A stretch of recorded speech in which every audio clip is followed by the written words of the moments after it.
Yes, sir. We here. You back. BlkPrint. I'm on my Mandem shit all summer. I know. That's all you've been playing. This nigga's really a UK nigga. Mandem summer, man. Yeah, same week as Wireless, too. Where they don't book any UK artists anymore. Ever. It's all American. No, they used to. Now it's just all American artists. Well, didn't they have, I thought that Burna Boy was there this year. Nah, Burna Boy just did City Field in New York, tore it down. Oh, yeah. Went crazy. Dave was there. Dave was at that show. Oh, for real? And they did location, yeah. Oh, shit. Oh, that's fire. Yeah.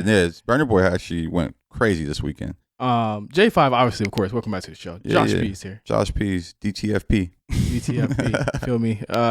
Mark, MC, in the building, all the way in Florida, West Palm. What's going on? Walking to the mansion backwards just threw me off. Can whoever that was rapping explain that one to me? That one just threw me off. That is Digga D. Really kind of super popular. I don't even want to say drill because he's not actually allowed to do drill music anymore in the UK. They banned it? They banned it. They didn't ban him. He got arrested. This motherfucker got arrested so many times that in the lad, like I watched the documentary on it, obviously. I dropped the link in our Discord a couple days ago, but when he got out, he has to actually get approval. I don't know if this still has to happen. He has to get approval from the UK government and the police before he can put out any type of music because he can't have anything promoting violence and shit. That's so random. Like I forget that outside of the country they can do shit like that. Like outside, I don't know. That sound like some Dubai type shit. Hey, they did that to that kid. I mean, he's only like 22, 23 years old, but I don't know if it's still true because he's still killing niggas on this song that we just. I feel like he still be putting out some shit. But it's funny. I like his little song with Lotto, Energy. Yeah, Energy. Yeah. That was cool that she got on that record. I mean, he's super, like, I don't even want to say he's up and coming because the one thing that shocked me about UK rappers is that they do it for so long before they blow up. Like Central C, I didn't know he was around back in 2014. Yeah, Central C's been around for a minute. Congrats to him and Sony on their big deal they just signed. Yeah, they definitely having a moment right now. UK's. Oh yeah. Yeah. Is it time, do you think, for UK rap to kind of, I mean, not be like the biggest thing going, but it's like reggae. Yeah. It ebbs and flows. Yeah. It has its moments, it goes away, comes back. I think this is probably the most popular it's probably ever been. Yeah. I think on the back of Central C, but he's a white guy. Of course, he's gonna make it the most popular. I mean, Sprinter is at like 42 mil, I think, on YouTube already, which is unheard of. The song is streamed over 100 million times on Spotify right now. I mean, I don't think it's out of the realm of possibility that if they push it, that it could potentially impact charts here. I don't know, but it's pretty big. Yeah, no, that's a huge record. I think I'm excited to see just like what he does next coming off the back of this EP. I think that this EP was the best he sounded to me rapping wise and just the most accessible it sounded to me. Mm-hmm. Him and Dave. So I'm excited to see what they do next. I tried to get into the last Central C album. It was cool. It's a couple records there, but this last project, I was like, okay, like y'all in y'all bag. That is the one. And obviously it's called Split Decision. It's an EP. It's only like 4 songs. Yeah. But I've been running that back a lot for the past month since it's been out, and I feel the same way. Like it's definitely more accessible. Like if you didn't know what these guys were about, they let you know on this. Like it's pretty much like the best jumping off point if you didn't know who these guys were. I mean, obviously like Dave is kind of, you can listen to his other albums because they're actually really good, but here is where he's popular. It sounds like American. It sounds like like they're talking American shit, and Sprinter is definitely one of those records. Mm-hmm. Even though it's not Song of the Summer, hey, we do have our Song of the Summer officially. I'm just going to put my hands up. Oh, hey. Man. What is it? Why you got to start it already, man? What is it? I mean, you know. What is it? Tell me. I just don't know what it is. Can we stop? Can we not do this? It's Vampire, Olivia Rodrigo. That's the Song of the Summer. I mean, I don't know what it is. Honestly, it's like Pound Town's been going crazy. Travis Scott just brought Sexy Red out in London. She went crazy. She got brought out twice at Wireless. I didn't see. And I'm not gonna lie, Ski is going hard. I didn't expect Ski to go this hard. Ski is actually getting a lot of love right now. Still going hard. Yeah, I'm trying to figure out what y'all think the song of the summer. Put it on the floor is going hard. Put it on the floor is going hard. There's a lot of songs of the summer. Can we just say that? I mean, I don't think it's a lot. I think it's a couple. There are about 4. All right. I got my songs of the summer though. My songs of the summer. Sprinter is my favorite song this year. Okay, right what's your song of the summer? Because you. Just say it. Stop being political. Just gonna draw an asterisk on the screen. Just gonna draw an asterisk. Just say it. Just say it. You already brought it up. We got Senator Mark here. Just say it. It involves a boat. and weight loss. What's the name of the song? What is the name Who's of the artist? song? This is a podcast. I mean, I'm sure you know. This is an audio podcast. Can you please get to it? It's Gunna, man. Gunna song of the summer. What song from Gunna? You know what song he's talking about. What song is it? You know what song he's talking I don't know. It's not Turn Your Back. You said which one is it? It's not Turn Your Back. It's not Rodeo Drive. Which one is it? It's one that's got how many hundreds of millions right now on stream? I think it's pretty evident. I'm just curious. He's talking about Fuck You Mean. Okay. Obviously, he's talking about Fuck You Mean. Finally, someone gave me the name of the song. I mean, if you feel like it's your song of the summer, cool. That's cool. I mean, it's hard to. It's a good song. I told y'all before the album came out, that's the best song on there. He did say it was. Yeah, so I'm not. He's not shocked, right? Yeah, I'm not shocked. I get it. People are gonna listen to Gunna. People are gonna tap in. I definitely think that's the best song on that project. They like the album. I don't know if it's the best. I don't know if it's a song of the summer. I think there's still a lot of discourse around him and listening to him. It's growing. Yeah, okay, can we I just want to give an even kill argument here. I think that there are many songs, especially within hip hop, if we're talking hip hop, that could be that All My Life monster hit. Yeah. All My Life's a monster hit. But Gunna is literally like one song below it right now. So we'll see how it shakes out. I'm going to keep it real. I was in and out of the clubs in Vegas this weekend. I didn't hear Fuck You Mean once. That's Vegas. I'm just saying. I didn't hear it once. Vegas. I didn't hear it once. You probably heard fucking Avicii or whatever the fuck. No, I was in the hip hop clubs. Did you hear any Gunna? Did you hear any Gunna all weekend? I didn't hear any Gunna all weekend. Okay. I'm just saying. I was in the club half of my trip. You hear Dirt? I heard All My Life. They played that at one point. Okay. Which is not really a club song, but they played it. And people kind of popped for it. They went up for it. I'm just being even keel. Yeah, I think that both songs are doing really well. I think Gunna's, like I said 2 weeks ago on the show, best case scenario is that Gunna does well and the label continues to do well. Yeah, and that's what's happening. I have no dog in this battle. Please believe. Okay. I'm choosing not to listen to it. But I have no dog in this battle. You're not gonna be able to escape on this on everywhere. Yeah, I heard a Gunna record today when I was eating. Some kid was playing it in the store. As long as Morgan Waller's in the dirt, I'm fine. Morgan Waller has lost his number one spot. I'm cool with that. You're not gonna be in the dirt very long, bro. He'll be right back. Yeah, that album got 38 songs. Shout out to Tusi, favorite song, number 10 on the charts right now. Yeah, that's great. I mean, everyone was talking about hip hop, and that's a good segue. Like everyone was talking literally 2 weeks ago. Everyone was talking about hip hop can't seem to get it right. Hip hop ain't gonna be able to do it. And we say, yo, nobody's out. Like nobody's out yet. Yeah. And within 1-3 week period, Gunna came out, Thug came out, Uzi came out, all within like a 3.5 week period, and they all charted, and most of their songs went to in the top 10. I don't think Uzi has any top 10s off of that record, but I mean he has a bunch of songs in the top 100 from the Pink Tape. So I mean, look at that. That's all it takes is just come on, man. Travis Scott just dropped a bundle. You think he's not about to do 500K first week? Yeah, come on. Like it's funny. In our Discord, we're just always talking rap, and there's been a lot of rap talk in the Discord lately, and I've just been hands up, Drewski. You just shit not on me? No, I just haven't been talking in it lately. And there was like a tweet about like, oh, Travis Scott's gonna do 500K out the gate, and everybody was laughing at it. He's gonna do 500K out the gate. What do you feel about his Egypt drop? Everybody shipping out and going to Africa. I love with it. His drop. I love it. He's doing what a superstar rapper should do.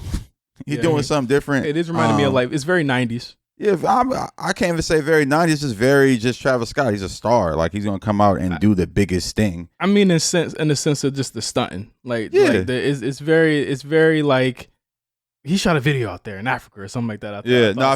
Like it's very much like he's going back to the motherland. I think it's funny. He's going back to the motherland. I don't even consider it the motherland. It's Egypt. It's like Egypt, the motherland. He shot a video in Africa too. He shot a video all over. He shot shit in all. Yeah, I'm just saying it's mad funny that it's like, damn nigga, you going back to the roots now. After all that, I like the videos he's put out too, like the little video packages he's putting out. I think there's something. I don't know. You will never hear me say I don't like a rollout of a Travis Scott thing because it's always on point. Yeah. His team best creative out. Puts him in position to succeed every single time. Best. I think he's better than Drake in a lot of sense. Like, oh, absolutely. Like I think Drake, to me, too often he could use that superstar flex and he doesn't. Yeah, I just think Drake's team isn't as creative as Travis Scott's team. No. Period. But to the point of hip hop being as the most dominant genre ever, you got Travis Scott coming, you got Drake coming. Nicki's coming. Like that's why when everybody was like, "Oh, there hasn't been a #1 hip hop record. This is the longest streak." It's like, yeah, because no one's dropped. Yeah. Like literally, no one's dropped. Everyone's out of cycle. Kendrick's not gonna drop for a while. I don't think. Like I think he's. Who knows, man? I like the energy of hip hop right now. Yeah. Feeling like niggas is just like, we back. Yeah. Like Kendrick dropped a single and kind of went dark, but then he popped up at the Chanel show and like, I'm like, yo, like he might get active again. Who knows? It's fun. Like it seems fun again. But I think I love the new energy that's going on too. It's like, you know, we got, you know, artists like, whether you listen to him or not, Gunna's back and he's doing stuff and people want to hear what he's gonna say next. And Sexy Red's back, and then you got the freshman list that we talked about on AMP a couple weeks ago. And there's a lot of young energy, and again, like I'm listening to new people from a different continent that I never listened to before, and that's fun.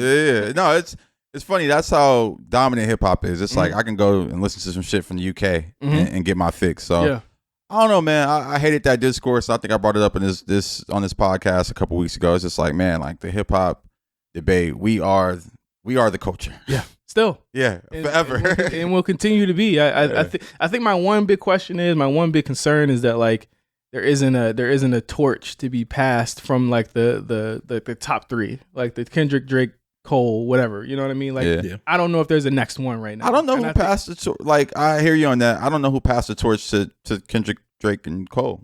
They just kind of just came up. I mean, I guess Jay-Z might have passed it to. Yeah, to a certain degree. Drake and Cole. Times. Yeah. Wayne obviously passed the torch. But again, it's like these might be outmoded ways of thinking. Yeah, I look at it like the NBA. Like you're not about to see anybody pass the torch to Wemby. Yeah, he's just about to go out there and take it. If he, you know, LeBron passing to his own son. So which is dope. Hey, LeBron is a special like niggas gotta put some respect on LeBron's name. They won't till he's gone. I see that nigga playing and working on some USC gear. I'm like, he about to fuck around and get an honorary degree. Shout out to Bronny, man. Yeah. You think he doesn't get respect like that? Definitely doesn't. Really? What kind of what level of respect would you be looking for? I mean, people tell me that Steph Curry's the GOAT. I'm like, I don't see it. There's people that are still mad about the decision, Mark. Like there's people that are still mad about that. Yeah, I'll agree with that. That's not going to go away for a decent amount of time. Yeah, there's people that still look at the Cleveland win as just like, whatever, nigga. Like they look at it like a storyline. You know what I'm saying? Like there's still people that look at things like that. Like I see it. There's still people that don't respect it, and I don't think we'll ever get like the respect that I think he deserves in like LA at least. But there's still people in LA that be mad at him all the time. Yeah. Man. Last time I went to a game, it was a fan cursing him out. Yeah. Like I got video on my phone of like him and the fan going back and forth. Yeah. He started pointing at his ring and shit. Like it was a whole moment. Yeah. Like it's still like it's definitely. I mean you see it on SportsCenter. You see it on any sports debate show.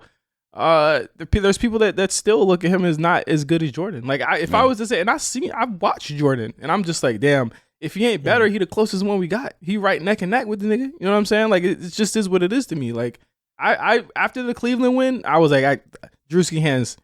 He's the man. He's the GOAT. Yeah, I feel like most people gave up, and for the most part, as far as coming to Los Angeles, I would assume that LeBron would probably know, and it's not a bad thing to say, that this is not my town. It probably won't be, even if I were to win more than just one championship in here. This is obviously a town that belongs to a large amount of different people, as the Lakers have been around since. What is it, the 40s? So it's very difficult to get that respect. I think if he wins one more, he'll get I don't even think. I think he gets that respect now. I mean, I think you're gonna always have haters. I mean, but I think he absolutely believes LA is his town. Like, that's evident from him doing the Taco Tuesday shit. Yeah, like LeBron, he ain't moving. Yeah, like LeBron definitely a LA native at this point. Yeah, but yeah, man, that's just what comes with it. It's hate. Yeah, and with everything that's the.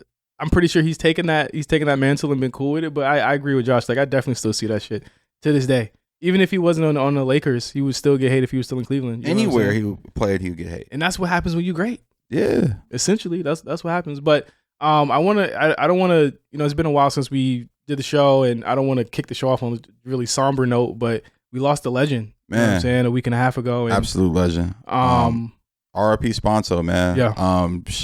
Los Angeles legend, someone who was a part of LA culture beyond just fashion and streetwear. Yeah. Just someone who really came up in the soil. Real one from Venice. Yeah. Like I remember my first times meeting him and my first interactions, and it was literally in Venice just hanging out the Roadstatus store and him just coming by and him actually being from the hood and banging and being like, "Ooh, y'all niggas over here," like, like nah, it was like a whole thing with him and Anwar where like there's this photo of Anwar like that was on display at Roadstatus and Anwar was throwing up like a V like this. He was just throwing up a piece like this with his finger out. Yeah. And Spanto was like, "Bro, what you throwing up?" Like, damn near pressed him. Like, and that's how it all be like. We all got cool. Yeah. So yeah, nah, like Spanto is just one of them ones, and like to see him transition into Born and Raised and create that brand that's it's synonymous with Los Angeles, and just to see, you know, he's did a collab with every Los Angeles team. Crazy.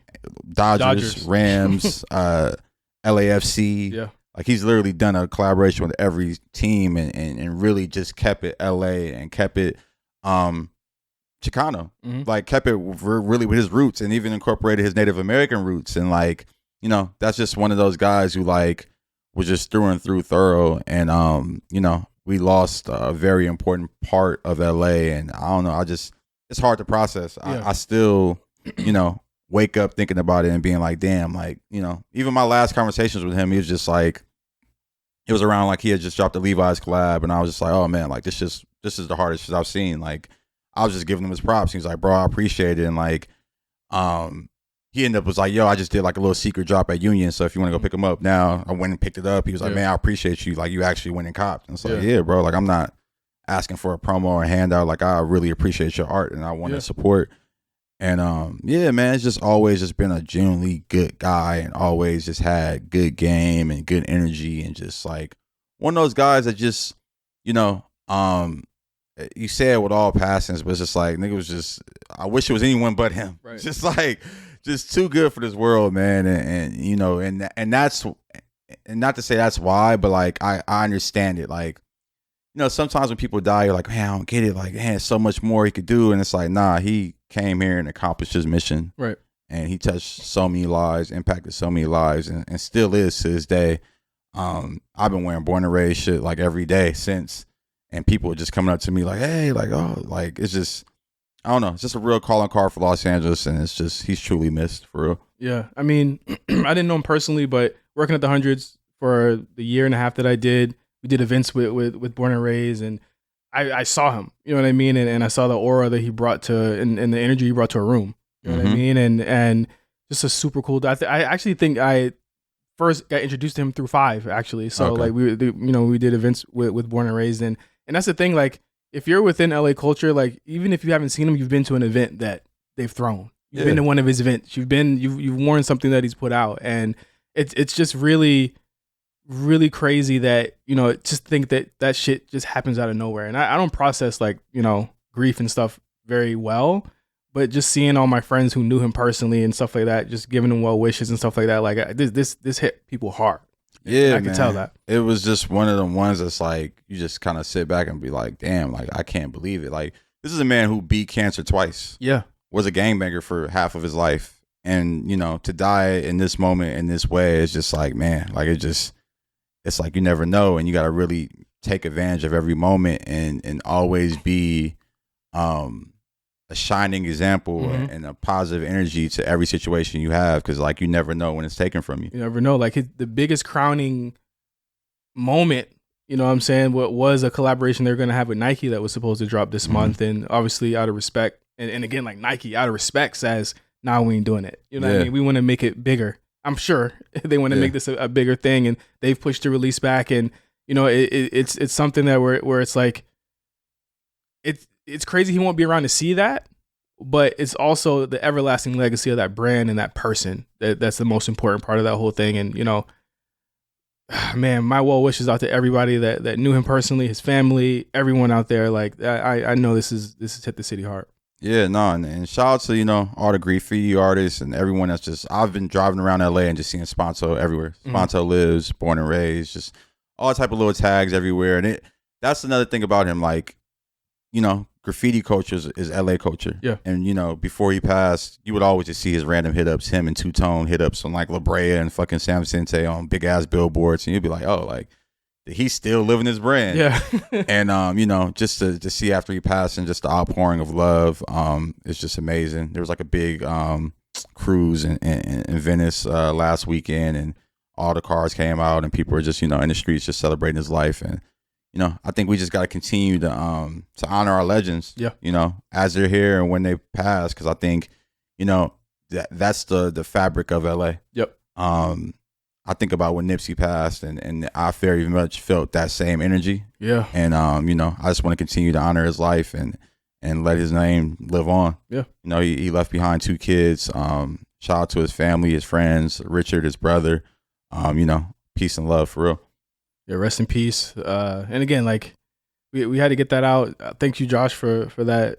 For sharing that. Like, amazing man. You know what I mean? And I hate to start the show off like that, but No, it's fully understood. That is a very mature way to look at these types of things. Leaving legacies, accomplishing goals. Like, I think about not to necessarily make it this moment about me specifically, but I think about death a lot. Like, that's probably my biggest fear, I would say. Just being able to enjoy life, being able to do all these certain things, and just something like an accident can just black things out. And it's tough. It's tough to try and put into perspective, like, that actually happening. The fact that I think they're 100% going to end one day. Because that is a very mature way to look at it. You think, like, what if I don't get to do everything I wanted to do? Nah, and that's the thing. And it's like, he probably had those thoughts themselves, but then you look back at his life and, like, look at everything he did. He did everything he was supposed to do. Yeah. He collaborated. Like, I keep going back to him collaborating with all the LA teams because I hadn't even realized that. But like, he's collaborated with every single Los Angeles team. Yeah. And it's like, it's just crazy to see and think. And like, I don't know, man. Like, I personally think about legacy a lot as well. I don't think about dying so much, but that's just like, I know that every day I wake up is another day to build on my legacy, and I try to do that in the most positive way. Yeah, you gotta set the standard. You know what I mean? Like, I think we all here try and set a standard where it's like, not that it's unattainable, but a standard that everybody should reach or try and reach. Yeah. But honestly, and the standard isn't even these big goals. It's just being kind. Yeah, not littering. Yeah, saying thank you. Like, those little gestures build up to your legacy, and I think about all type of people who pass away, and I'm like, damn, like, the greats, you're like, damn, he just was generally just good energy every time he's around. And that's something I want to leave behind for my legacy, is just being a good energy to the room and bringing a positive outlook to everything that's going on in the world. Yeah. Man. So, shout out to everybody that, listened to our show on AMP last week. We played some. What did we do on AMP last week? We did the picnic vibes. We did the picnic vibes. Yeah. That was a great show. Like, I felt like we got to. I feel like one thing that people were kind of like having a conversation about was like the young nigga cookouts, and what are they playing at cookouts? And somebody said they're not having cookouts anymore. They having ops. They having ops is funny. They having ops. They're not having cookouts. They shooting niggas. They on TikTok eating hot chip and lying. And I guess I didn't see. I honestly don't know what young people do for July 4th. I know what I did. Oh no, they be at pool parties, but not in the water. But not in the the funniest video I seen this week was Rick Ross jumping into the pool, but everyone's laughing at him jumping into the pool and his legs slipping out from under him. I'm laughing at no one being in the pool. Everyone's looking around him. He was the only one. He was jumping into an empty pool at a pool party. That's crazy. And it's rare to have a pool party where it's clean when it starts and it's clean when it ended, bro. Where he have to go to the pool technician. It's just crazy that it's Rick Ross pool, so it's a nice ass pool. Yeah, big as fuck. And everyone's standing around the edge of the pool. No one's inside of it. It's the craziest thing to see. Ross is a funny dude because he knew he had to bring that energy.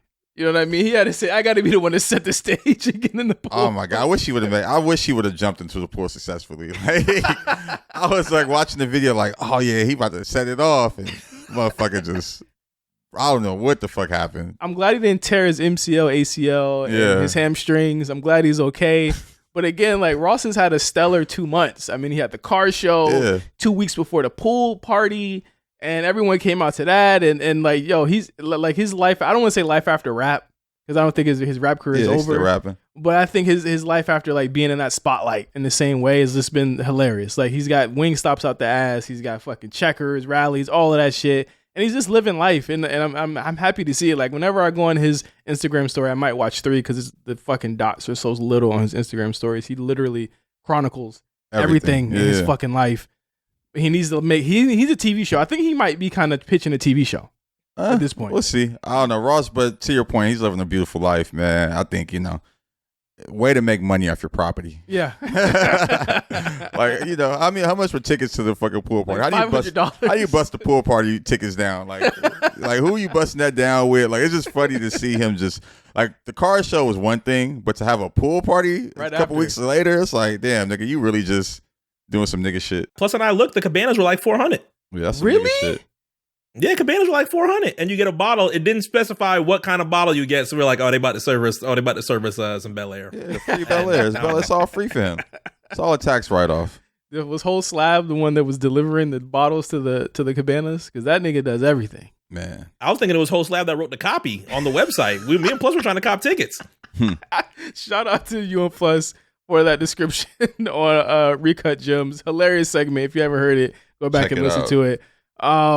I want to get in. It's social media wars. I think that's the big conversation of the week right now. It's social media. The landscape has changed twice within 1 week. Man, since we ended the show. So when we ended the show, Twitter started having rate usage limits that they added to it because I mean, there was rumors or conversation about, their contract with Google ran out and once because the thing is, I don't get the rate limit thing anymore. So they probably did kind of hash that out. Yeah, something happened. Yeah. Yeah. They didn't pay the bill. Something lapsed between then and then. It was like over the weekend. So, you pay a bill on a Friday. That shit don't get paid till like Tuesday, actually. And it was July 4th weekend. So everybody was like, what the fuck's going on? And then we found a new app, or not we, but people found a new app called Spill. Oh my gosh. And I'm gonna tell you right now my experience with Spill. It was 5 minutes long. Were you sipping or were you serving? I was neither. The thing is, I have a lot of serving, but not enough sip. Was sipping the following or the serving the following? I think serving is the followers. Your followers are serving who you serving to. Yeah. And then who you following is who you sipping on. with. Yeah, sipping on. Sipping. See, it's so tricky. That's why I never signed up. It's just kind of very pause-worthy. The sipping pissed you off? It's very pause-worthy. Sipping. I'm like, well, I ain't sipping nothing, nigga. A scissor, maybe.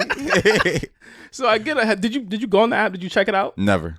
It looked like to me, it was like Tumblr, but with like Twitter adjacent things in it. Well, yeah, I saw a couple people screenshot their post and it was like a GIF with like, what's going on here? Yeah, like it was just honestly, I'm gonna keep it a buck with you. I've seen too many HBCU frat and sorority people following or like having accounts, and I was like, I'm cool. Yeah, because the thing is that the main thing that had people off Spill or on in the first place is they thought it was a black app, and there's the same thing that had people thinking Clubhouse was a black app. Well, did people think Clubhouse was black? Yes, there was. Not. Remember. I never thought it was black, bro. They had town hall meetings every week on Clubhouse. I remember that. It was a bunch of black creators saying, y'all are not giving us the right amount of equity. That was the big word, was equity. I remember all that, but I never thought it was a black app. I thought black people were just like, we own it and we got it popping, so we want some. Like they thought it was a black app. No, they thought they could get something because they were making it pop. That's the thing with black folks. We tend to jump on the trend and then ask for money. That's not how you negotiate. You negotiate first, and then you get on the app. Like, I never understood niggas and they logic with that. Like, we gonna get this shit popping, then we gonna ask for some dollars. Like, what? The big thing with Spill was like, ooh, black CEO. And then, like, I think hours later, is that found nigga out really black? He might be Egyptian. Is that nigga really black? He might be Egyptian or Moroccan. I looked at that video and I said, I like, you know how you on your phone you could go like this? I fucking zoomed in so fucking far. I was like, this nigga's not black. Yeah, he like Egyptian, he Moroccan. Like Chinese and like maybe Moroccan or some shit like Josh said. He might be something else. I don't know, man. He need a 23andMe. I don't know if he could say the N-word. That's how unsure I was about him.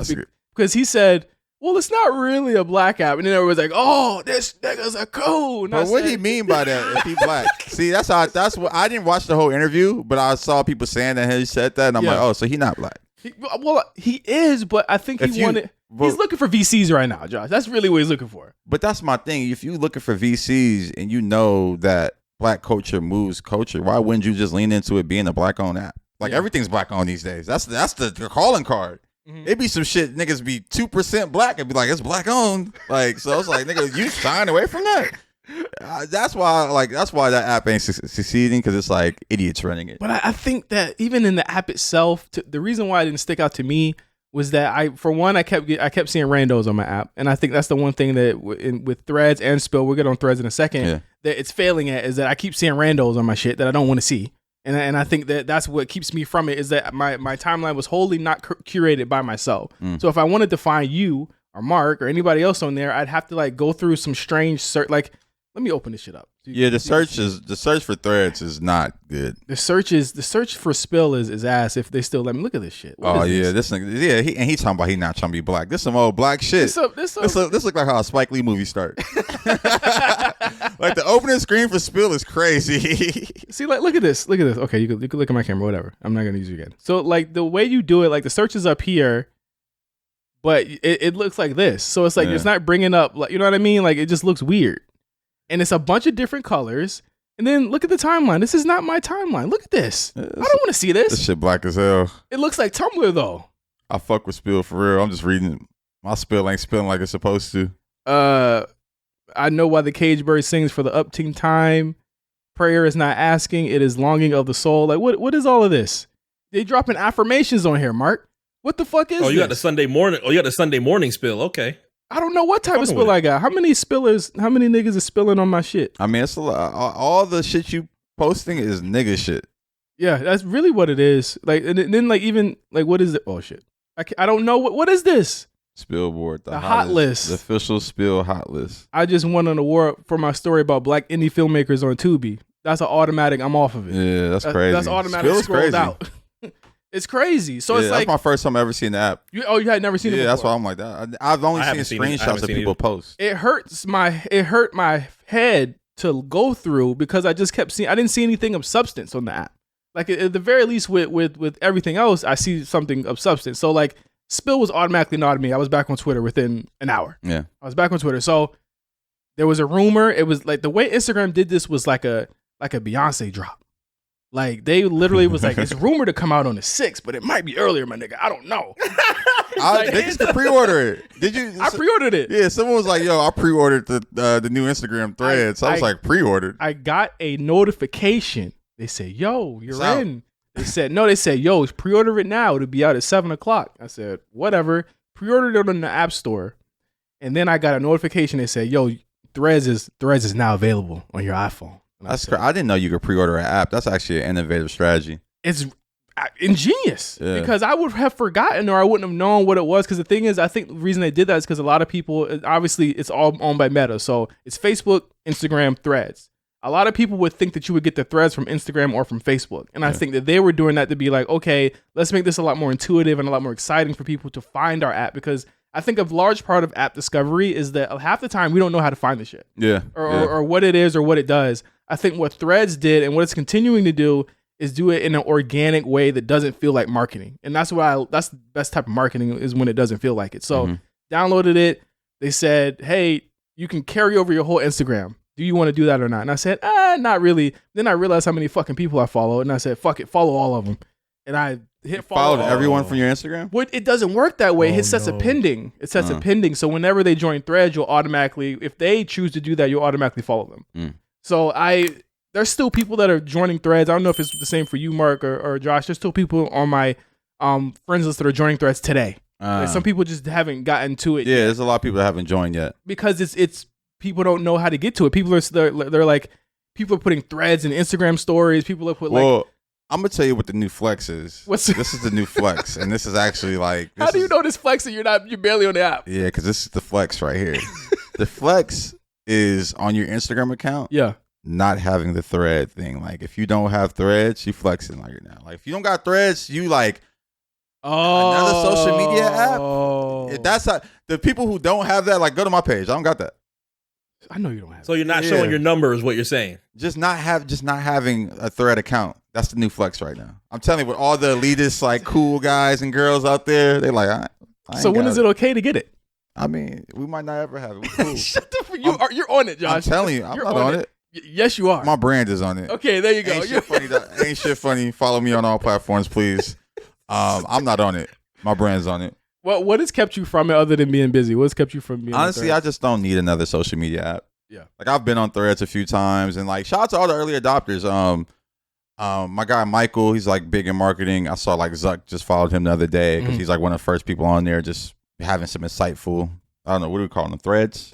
Yeah. We're still trying to figure it out. Yeah. But what I do like about it is that the engineers at Threads, in a way that Twitter wasn't, for a long time, they're communicating with the community. They're talking with the people. They're saying this is coming soon, but we want to know how you feel about it, how to do it. And I think that what's been missing from Twitter is that transparency, and I think that's why it's turning a lot of people away from Twitter, is that the transparency is just gone. And I think they're good. And I'm like, listen, give it a couple months, you'll be hitting Threads too. But for right now, they're winning because of all of the people that Twitter has turned away.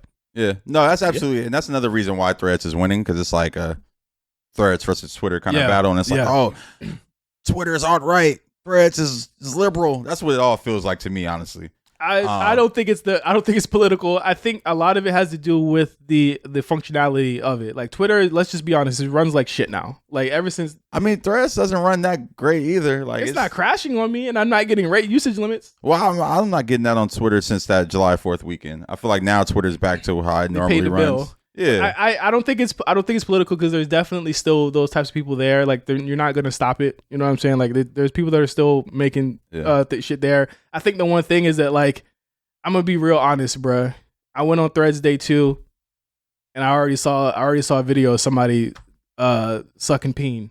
On Threads, I got porn on there. What? And I was like, how is this on here already? They ain't got the moderate. See, that one thing I will say is that Instagram has been running shitty since Threads dropped. Really? Yeah, like I've seen people talking about like they can't refresh their pages. Like all they can do is post. Yeah. I had a moment like over, I think it was last weekend, where I just couldn't refresh anything, and it was like I was on Wi-Fi, like everything else was working. So that's interesting. It's interesting, like the back and forth between all of them, and just how they're working currently. I think that here's my nitpicks with Threads right now.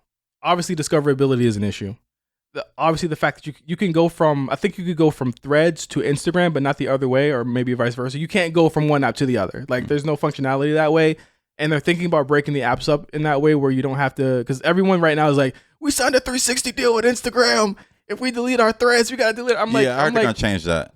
Yeah, they're gonna change it. Yeah, they're gonna change. But it's like the Threads is so tied to Instagram. That's why what you just said makes a lot of sense, because it's so tied to it. So if Threads is getting hammered, Instagram is probably gonna get hammered, because your literal account is tied to that shit right now. And I think they need to kind of fix that up a little bit. But my main thing with that is that I just think that there's so many people on Threads that don't know that they're still on Instagram. Well, people need to, Threads needs to get a .com first of all. Yeah, I have a web app. They got .net. Like, damn, man, I ain't seen .net since AOL. They might be trying to buy the Threads. Somebody's holding on to that Threads.com right now. I ain't seen .net since AOL. I was like, that's crazy.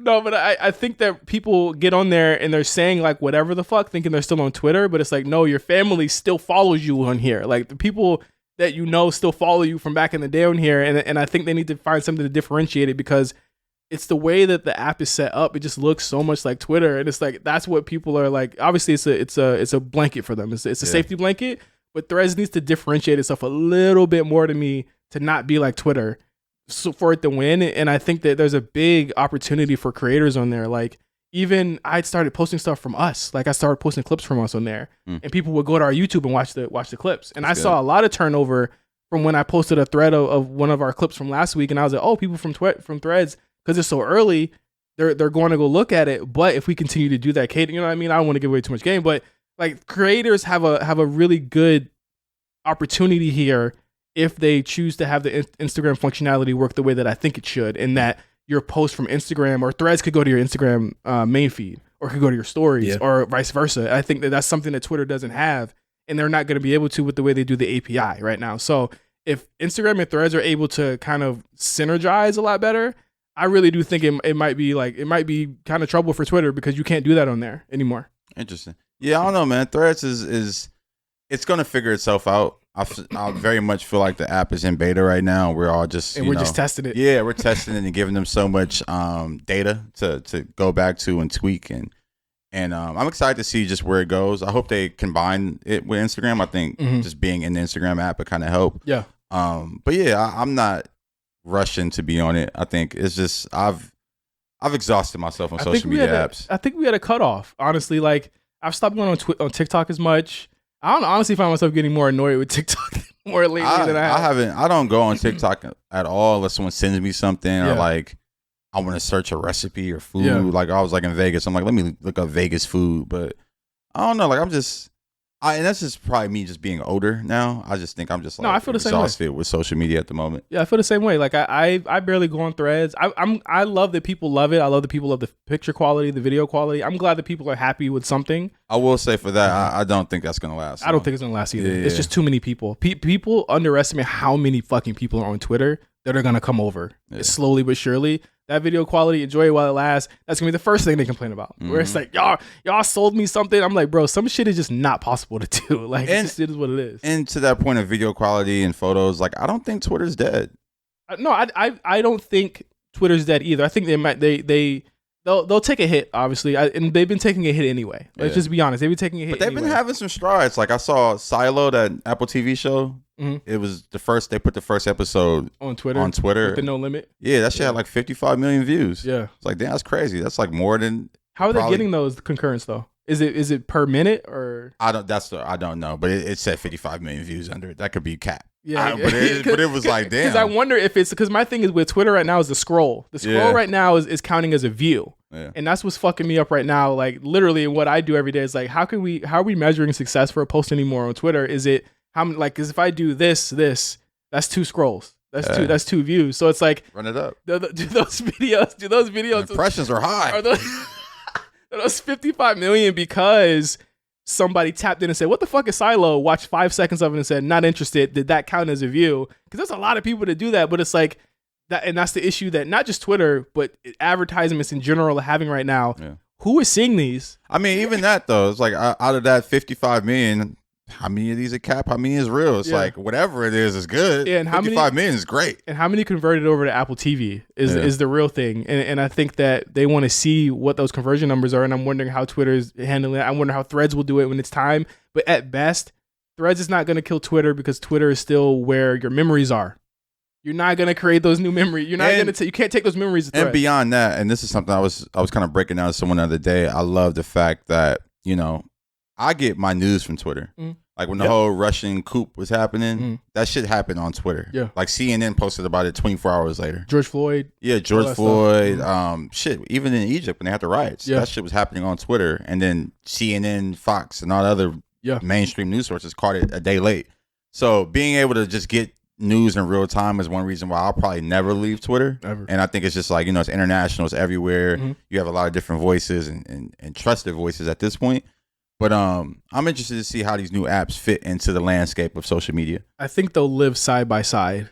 And I think Threads will have I think the creator angle is really where Threads is going to shine. Yeah. And that's where I'm really looking at it at, where it's like artists, musicians even, if Threads allows you to put music in a way where Twitter can't do that right now, that could be big because you can send it right to Instagram. Yeah. And that promotion, and that changes the way you promote things. Like, I'm looking at it how video games are going to be able to promote on Threads into Instagram, because that's generally been a strong growth point for video games, is like Instagram. Yeah. Because people love to see things, especially if you look at what Fortnite does. They get monster numbers. Epic Games gets monster numbers on Instagram. How are they going to convert to Threads? How are musicians, how are labels going to use it? I think with Twitter, it's still more like Threads is immediate, but Twitter is like immediate. Like it is immediately what you're thinking, but you also have that base of fans and followers on Twitter. And obviously, like, you get to cheat on Instagram and Threads because it just brings everything over, but that's not always a given. You know what I mean? I see people with 20,000 followers only have 1,000 on Threads. And people have you seen people like subtweeting people or sub-threading people on Threads? Like, oh, you ain't popping on Threads like you was on Twitter, huh? Or some shit. I'm like, bro, I haven't been on it enough to even fucking peep Instagram. That. It's just your Instagram followers, bro. Like, chill. Yeah, I haven't peeped. I've seen a lot of accounts with a ton of followers. I'm like, oh shit, you guys are growing fast, and I think that's just given that they're just early adopters. They're dragging they're posting a lot. That's what I see is a lot of engagement drilling. Yeah, it's people. I've seen Hype Beast and Complex was cheering. We got 100K, and I'm like, Yes, because those same 100K people just followed y'all back from Instagram. It wasn't just like a lot. Like, what are the organic follows? And I feel like we're getting really in the weeds, like digital marketing here. But like, I gotta ask these questions because I don't know yet. But I think that these apps will live side by side for sure. The same way that Twitter and Instagram have lived side by side for years. We'll see. I think it's just such an interesting platform, and I really don't see how Threads exactly differs from Twitter just yet. Me either. And I'm interested to see that. Yeah, me too. You want to say, MC? No, people are still trying to find their voice, really, with Threads. I've seen a lot of people that say, hey, I'm not here for the politics. I'm not here for the topics that we do on Twitter. I just want to cut jokes. And there's those people. Me personally, I think I'm going to use Threads as just a space to not say the things that I'm comfortable of saying on, I'm uncomfortable of saying on Twitter. I try not to get too personal on Twitter.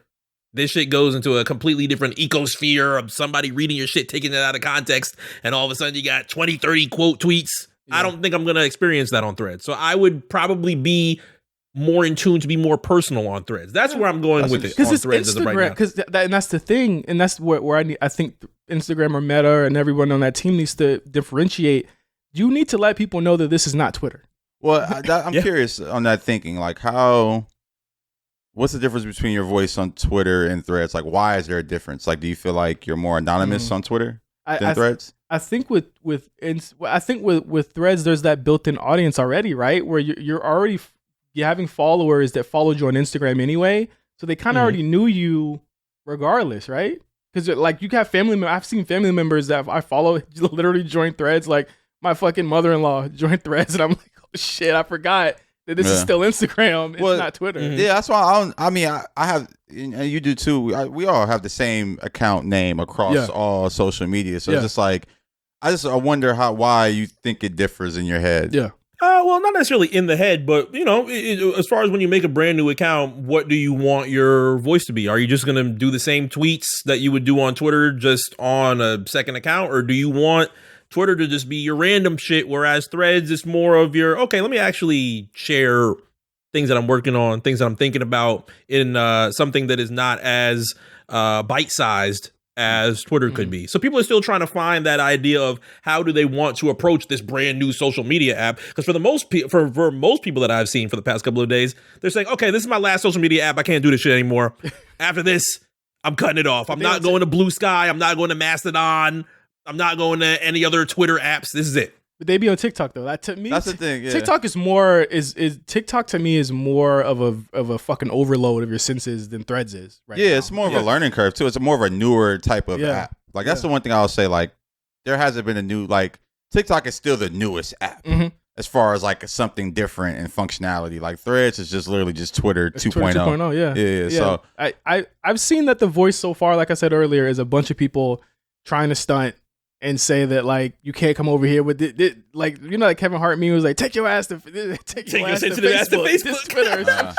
People are acting like that meme right now. That's funny. It's like, bro, like chill the fuck out. Like it's open for everyone. Yeah, at least with Clubhouse it was like invite only, so there's that elitist feeling. But this is open. It's so like everyone can join. You could literally you could pre-order the fucking app. Like everybody got in at roughly the same time. You know what I mean? Like the number don't really mean anything. But I hear you on the voice thing. But I also feel like this is giving people more of an inflated sense of worth. And I think that instead of trying to explore the app and figure out what it really does and what it is and just sitting back and not posting anything like I'm doing right now, they're choosing to be like being a little more personal or just being elitist altogether. Like Josh said, the real flex is not having it. Yeah. If you really was popping, and I agree, you wouldn't be on there talking about who don't got their motion from Instagram or Twitter right now. You wouldn't be on the shit at all. That's funny. People talking about motion on Threads. Oh, it's for sure been motion on Threads. It's been motion talk on there. I've seen 4 different accounts talking about the motion not carrying over. Then I'll go and I'll be like, okay, but you only have 2,000 followers on here. So like, what is this 2,000 equal 200,000? Like, I don't know. Like, I think that it's just too much flexing in general on Threads. It's not a Ferrari. It's on your phone. You know what I mean? Like it's not crazy. It's not important or personal or whatever. But social media landscape's different. So we'll see how it shakes out in the next couple of weeks. I think Threads, as far as just like if I had to give a rating out of 10 for its first week, I give it like an 8. I think it's a strong first try. Okay. I'm telling you, it's a strong first try. Video quality picture quality. I know it's not going to be forever, but for them to come out and be like, we are different. This is what we're doing different. They really kind of they put their line in the sand. It's simple. It's easy to use. You can carry over all your people. It's really accessible. I just want to see them kind of figure out the back end stuff before I can give it like a good app. And they will, man. They're getting all our data, figuring it out. It's Facebook and Meta. That's one thing I want people to understand. Meta, but they've had our data since 2016 when they sold it to the Russians. No, absolutely. And look at what they did with our data. I know. So look what they're about to do with this even more detailed, intricate data. They about to go crazy. The same thing Netflix is doing with our data right now. Nah, I mean, shit. You seen that Black Mirror episode? We gonna fuck around and have episodes about our lives. That's one thing I thought about with this, and like, you know, when the whole shit happened with Twitter and the rate limit and all that, Elon was like, "Yo, I'm doing this because I'm tired of these AI generated things scraping our API." That was kind of like one of his reasons why. It's probably cap, but that's probably cap. But then when threats had come out, and that's literally what we're giving them, and that's literally what Meta and Facebook used our data for during the election to figure out how we think and use and target us in different ways and have these sock puppet accounts kind of like speak to our emotions and like literally we're giving him that data now. Like I got my third eye open, man. Alternative media sources, I always be, so I'm just looking at it for what it was. That's another reason why I'm not really like rushing to get on the app and be like, oh, I'm gonna give them all my deep thoughts. And but I think that like data scraping is a conversation. It is real. It is real. I don't think he's cap about that, but I think it's a conversation and it's a battle that not just Twitter's been facing. I know Netflix faces it. I know Meta faces it, and they handle it however they want to handle it. It's just something that they're gonna have to figure out. I think we're in a very interesting period and point here where it's getting to be too much. No, absolutely. Too much. What do you think? The data scraping or the information we're giving? Information we're giving. No, that's my thing. Yeah. We're giving the computers so much. Yeah. That's why AI is so damn good. Yeah. But wouldn't you think that Zuckerberg is scared of another data catastrophe? He ain't scared. I ain't scared. He came up off the shit. Did you see him at the hearing? He was like, whatever. Yeah, he's not scared. He's like, damn, let me figure out another way to get their data. Yeah. I got the demographics and all that shit. Let me get their mind. Yeah. Like I think beyond just giving us another social media app to interact with, they're looking like, let me get another data point to draw from. I think it's interesting that people like hate Elon so much that they're going over to Zuck, and I'm like, all right, y'all. They the same motherfucker. What's wrong with y'all? I'm like, what's wrong with y'all? It's the same motherfucker. Low-key a more criminal. He's fucking evil. Yeah. But the funny thing is that Zuck is on Threads posting. I know, yeah. And I'm like, y'all think that's him? Like, I'll be trying to, man. Bro, like, get the fuck out of here. Listen. Why can't y'all just keep it at the app's cool? Y'all don't gotta make it a Zuck versus Elon thing. Nah, it's definitely been get him Zuck. It's definitely been get him Zuck. And it's like people falling for the trap, man. Every time it's like, bro, Tech Bay, he's not your falling nigga, for bro. it. Tech Bay is not your nigga. One thing I've been seeing people fall for lately too. The last is on this topic is just the AI generated babies. Have you seen that? That's like very much a 48 hours. That's literally happening like the last 48 hours. You probably, when we get off this episode, you're gonna go on your timeline and you're gonna see some AI generated babies. Like you post a photo of yourself and it shows you how your baby's gonna look. And I'm like, you know what? I think my wife sent me some shit like this yesterday. See, man. And I hit her with the question mark in iMessage. Like, what the fuck is this? Don't put my face in that shit, man. I don't want them. I don't do none of the AI. Remember y'all came in with y'all little AI generated faces and shit. I had to take one for the team though. I ain't giving myself none of that. They already have it though. I know, but I'm just not about to feed into it. When you turn your more. Tesla on, especially what you think they got? Hey, my Tesla did some funny shit the other day. I'm like, hold on, hard reset. Where your Tesla transform into a transformer into a Decepticon, nigga. It's over. Hey man, if it does it, I'm over with. But we're gonna be at a point soon that we could feed our voice to AI and do entire podcast episodes and just type the episode out. It's gonna do it for us. We're already there. I've seen whole Joe Rogan episodes that's all AI. What would AI think Josh would say during a typical? Can't predict me. I ain't giving it too much information.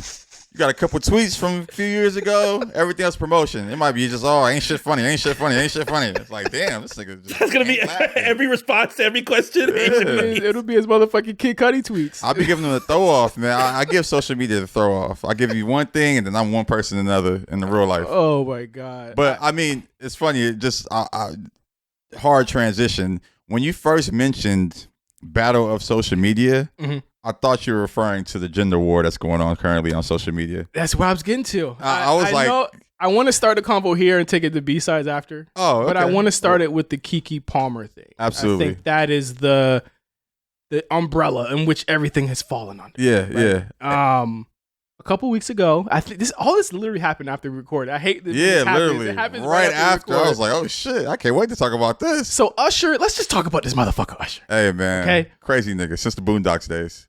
You're breaking up happy homes. He's breaking up happy homes. Hey man, he breaking up happy homes, passing around venereal diseases. Do people forget about that? I think they do.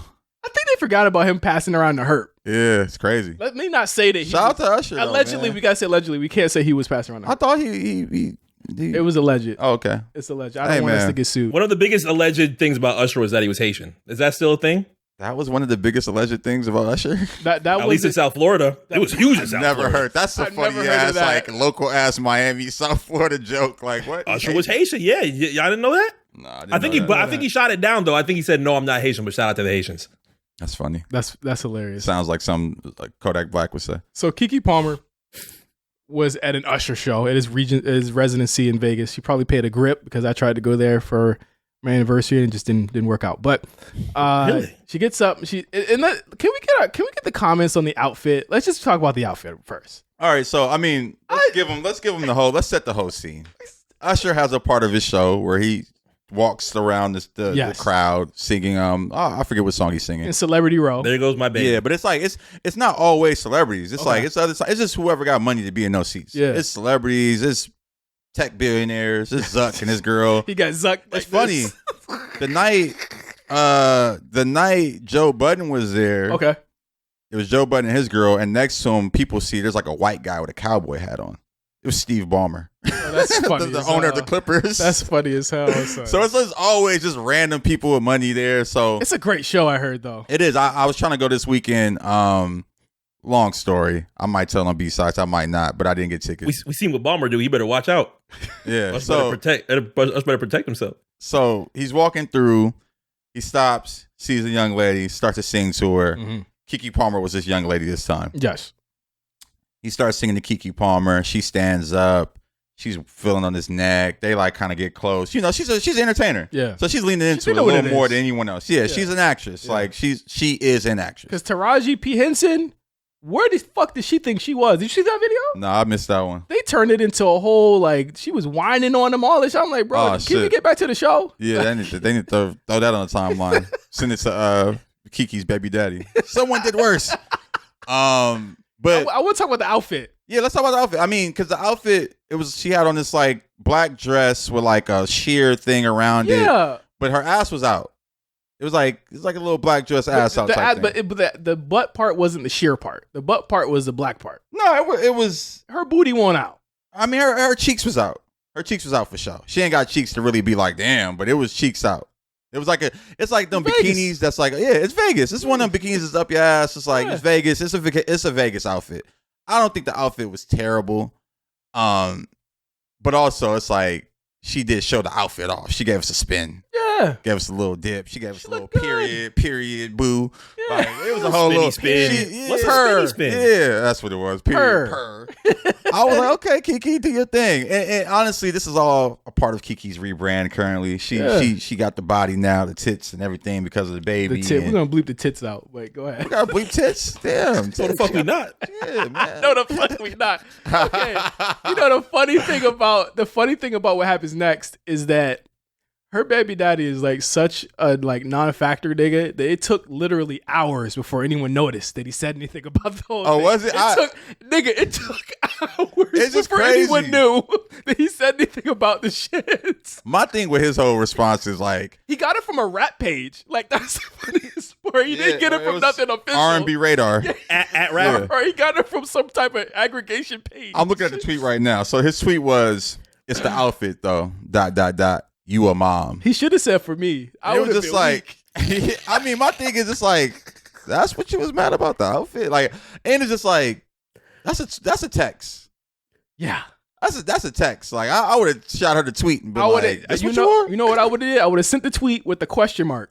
I wouldn't even tweet it. If I cared about that, I would have sent the tweet. But this is my thing. I cared about. And this goes back to my original point that we were talking about threads and Twitter. And social media. Giving the algorithm too much. Yeah.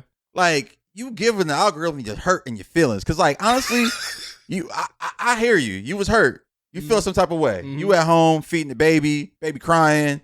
Like, I get it. You was hurt. You saw that and you was hurt. And it's funny because shout out to Wayno, man. I was listening to a Wayno interview the other day, and he said a great thing. He's like, you know, men, and particularly black men, we don't know how to deal with things when our feelings get hurt. Mm-hmm. And we lash out in weird ways because we just don't know how to deal with our feelings being hurt. We don't know how to communicate after that. Mm-hmm. And this was very much one of that. Yeah. One of those instances. His feelings was hurt. He didn't know how to communicate. I'm pretty sure he texted her somehow. Or maybe he didn't. Maybe they're not talking right now. I don't know. Maybe that's why she was there. Yeah. You don't know. I mean, it looked like she was on a girls trip. It was like, that's the thing. Like, the video it wasn't that bad.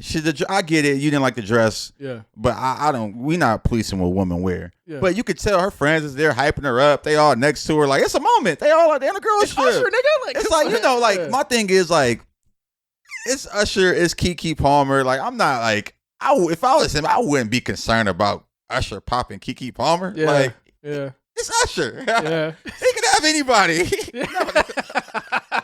not about to go after Keke Palmer. Like, but I think, well, that's what we thought. And I thought, well, that was corny, and I moved on, right? Not Twitter, not social media. It became Gender War 2023. Well, and I hate that this nigga did this. No, man. Well, I hate that he did it, but then he elaborated after it's the dress and you a mom, which is actually the absolute worst thing he could have said. Yeah. Anything other than being a mother and what she was wearing is literally like, nigga, those were the two things you were supposed to sideswipe completely. If he would have hit wow, really? That would have been that would have been a little more valid. But you brought up what she was wearing and her being a mother. Like, those are the reasons why she can be doing that. Like, nigga, literally, she just had a baby and she can wear whatever the fuck she wants. And nigga, nobody knows you. So stop tweeting. My thing is, I'm not gonna say nobody knows him because, like, when they got together, no one knows him. But you know, he's Keke Palmer, baby daddy. When they got together, they're like, "Oh, he loving on Keke Palmer." Like, pause. He's a good looking guy. Mm-hmm. Keke's is a good looking woman, but they were like, "Oh, you know, they got together." You know, it was just a whole thing. He was couples goals. They were couples goals. You know, he looked like he was. He was with it. It looked like he was with her. I know. Her attitude. The crazy part about it is I've seen a video of him taping her and being like, "Oh, look at her mom body, she banging." Yeah, so it's you encourage this behavior to get to this point. Yeah. Anyway, he elaborates on it. He's like, digs a hole even deeper here. We live in a generation where a man of the family doesn't want the wife and mother to his kids to showcase booty cheeks to please others, and he gets told how much of a hater he is.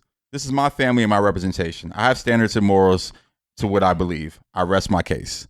Now, I hear you, brother. I really do. I hear you having standards and morals and wanting to be an upstanding man, but it's like, Twitter ain't the place to do that. And I think he did that thinking he was going to rally the public attention. But I get it. Because he's a very corny nigga. They threw that nigga off the Hell in a Cell, bro. They destroyed this nigga after that. Yeah, because I get why he said that, though. He thought he was going to have everybody on his side because he's corny. And let's keep it real. Keke Palmer's corny. Like, they're both corny, and they would both be on this side of if it was anything, if they were together and they were like something else and they saw something like that, and they would both be on the same side and be like, we ain't like that. We not doing that. But people love Keke Palmer. Yeah, they love what she's growing into. They love like you said, they threw him off the Hell in a Cell. Yeah, they literally threw him off the cliff with the baby. Like, it's crazy because it's like what can we say? I'm a family man. I'm here taking care of my kids. I want the representation of my family to be upstanding. And they said, nigga, we don't care. Like it's kind of crazy, honestly. Like, the public is kind of crazy for how they're treating that man. I will say. Because he's doing it for the right reasons. Well, define right reasons. Because here's my thing about right reasons. Right Reasons is, and I hope you feel me on this. Right Reasons is, they've talked about this. He said, "Hey, this is a fucking deal breaker for me. Is you going out dressed like this? If you do this, I'm out." She had to know that. Yeah, she had to know that and did it anyway, right? Yeah, if that's the case, I feel like that was very much. I feel like it maybe wasn't particularly about the Usher thing, but I'm pretty sure it's like, yo, like, don't have me out here looking crazy. Yeah, like what? Like every relationship. That's a black ass thing to say. Don't have me out here looking crazy. But in that case, I would have been more mad at why you touching that nigga neck though. Like, you don't even touch my neck. Like that's what I'm saying. He said the wrong things. He was right. He was just hurt and just lashed out. Just whatever came to mind first. He's like, I think booty cheeks. I think it's easy to say, and it's like everybody in this room right now will have they believe in their own type of family values and what they believe in, right? But I think that he bringing in like respectability politics into something where it's really just like your girl went out and you didn't like what she did when she was out. Yeah. And I think that in relationships you've been in, I've been in, Mark's been in, everybody knows that there's an unspoken rule where it's like, okay, there's certain things that I know she probably wouldn't like, but maybe let's talk about it first. Exactly. And that's the thing. He went on Twitter and it became a bigger issue that he popped off a fucking atomic bomb at this point by saying that single tweet, because it became people talking about, oh yeah, he has standards and morals and y'all don't like standards and morals. I'm like, I don't think it's about that with him. And I think he don't know what he was saying, but he started something that he made the gremlins. I think it is about that for him. I just think he expressed it in the wrong way. The second tweet wasn't as bad as the first tweet. Yeah. The first tweet buried him. But I think, Josh, the second tweet sound like something he should have texted her? Absolutely. I absolutely believe he did. And then he didn't get a response. He took it to the timeline. He sent the tweet. He sent the text and it went green. And he was like, oh, shit. He said, fuck, I fucked up. All right, I got to let the world know. He said, oh, shit, the baby's up. Yeah, he's like, I got to let the world know. But I mean, but ultimately it came down to don't have me out here looking crazy. Yeah. And I think for him, like I said, he was hurt. Mm-hmm. He was hurt. He saw that. He like, Usher, you got your hand all over Usher. I look better than Usher. And your ass is out. Yeah. You had the ass, bro. That's your ass. And it's crazy because like her ass is out, but it was like in a very granny way. Like it's like it was just like, all right, Kiki, like your ass up. The fine granny way. Like, you know, like it's like she looked like a dress that like the cast of Girls Trip would wear. You know, like they like a little 40 plus. They go out. They like, oh yeah, we in the club. Why me, Lord? I'm just saying, like it just was very much like it wasn't sexy. Like it to me, it wasn't that sexy to me. Yeah. Like it was like a black bikini with like a shawl around it. Like I promise you, I looked at it and I was like, I didn't even see the butt cheeks. I seen when she turned around. I'm like, but then it was like it wasn't really nothing there. Like look at the picture. Like it's like, all right. Oh yeah. That's what but to him, you gotta understand, they two corny people. Yeah. She don't dress like that. Yeah. He looking like, nigga, she ain't wear that dress for me. Yeah. That's how he looking. He like, we didn't went on plenty of sexy dates and she ain't ever wore that dress for me. She wore the long arm, the long dress for me. Legs covered up. Like that's how he feeling right now. And I know that feeling. I've been there before. I've been in a situation. I'm like, damn, you going out with your friends and you wearing that. Well, when we go out, you wore this. But then it now it's like it's escalated. So obviously we get to the social media part where we've had the war, but now between these two, it's escalated. They unfollowed each other on social media. We go back to the social media thing. It's too much. Too much power. Too much information. Yeah. Because then they start searching his tweets. Yeah. He got tweets talking about I don't know some police brutality shit and how he was on the wrong side of that conversation. Yeah, he way on the wrong side. I didn't even read it too. I just saw it. I'm like, oh, this nigga. I could tell though. He a light skinned corny. He a light skinned corny nigga. He with Keke Palmer. Of course, he like, oh, he should have put his hands up. Like, But here's my thing with that, and this is why I stopped all kind of Keke Palmer communication. That was in 2016, 2017. Yeah. He ain't changed that much then. No, I know. He a corny nigga. And no offense to my light-skinned niggas because I said light-skinned corny nigga. But I could tell he corny. And she knows. Here's the thing. There ain't nothing about the things that you've posted or tweeted or that you haven't said out loud before. She knows this nigga says these things. Yeah, she not tripping. Exactly. She with that. Man, Keke Palmer ain't changed that much. All she did was have a baby. Y'all should be questioning her too. Because again, You talk about him. I'm like, but she was with him and had a baby with him, bro. Exactly. That's why I said she liked that shit. I'm not saying nothing else about this because it's none of my business. They went on his brother. They found his brother. They found his brother? Yeah, his brother's an actor. His brother was on Insecure. He played Dro. Oh shit, for real? His brother's Dro? That's hilarious. He got a weird name, Serenus Jackson or some shit like that. Oh my. Yeah, so they went in on his brother. Everybody catching heat. God damn. DDG and Chloe Bailey or Haley Bailey, they catching heat. Everybody. How? Everybody getting shot. Wait, that's my thing. Now she's making shirts about it. I'm a mom. And that's my thing. It's like, she's corny. It don't take too She made long. a shirt. And that's the thing. It don't take too long before like you have to just stop. You know who bought that shirt? All the people who signed up for Spill. I'm a mother. That's for sure a Spill tee. It's a Spill shirt. Yeah. Wow. It's a Spill shirt for sure. And that's why I'm like, man, you see, I don't participate in the social media echo chamber, so I haven't commented on it. I've just been seeing it go by. But it's just funny, man. You know, like this is two corny people having their relationship problems on publicly. The timeline. Yeah. That's why I don't get into Cardi B Offset shit no more. Yeah, because in the next week they out in Paris, they Fashion Week. We shouldn't care about. He got Bantu knots with things on them with chains in it. Yeah. Oh, my wife fucked somebody on me, y'all. That's a crazy tweet. Like, what? It was an Instagram story. That's a crazy tweet. That's a crazy Instagram story. Then she came back singing the Keisha Cole song. I'm like, damn, y'all, man, do it in the house. I be just honestly like, and especially with this Keke Palmer shit, I'm like fingers crossed. I'm like hoping this is a rollout. Because then this week her spread with the cut came out. She looking all sexy. I'm like, I hope this was a lead up for that. Like, I feel like think Hollywood, man. I think that nigga's done. I think he's done. He might be. I did see that someone said there's a tweet where she came out saying like I love my man or something like that. Nah, maybe that was a fake tweet. That they did have proof of him DMing some chicks though after. Nah. DMing chicks. He was in girls' DMs and a couple girls. Like he was liking girls. The likes are still there. He was liking girls' photos. That's actually fucked up. But that's part of the argument. Social media. Well, here's my thing. That's part of the argument, though. That's social media. Don't. If I liked your picture, don't come back and be screenshotting and he liked my photo 2 weeks after the baby was born. He liked it after the argument was over with. Yeah, don't. I hate social media. That's why I don't be on this shit. It happened. It happened. But I wanna continue this because there were what was the other two? It was after this. It was Jonah Hill. Oh, Jonah Hill. That was a big one. And that shit. And then there's one more. I feel like I'm forgetting one. But I want to get on that because Jonah Hill kind of talks about kind of mental health and shit like that. Yeah. And I feel like it's a B-sides. It's a B-sides conversation. But I want to thank you guys for listening to BlkPrint this week.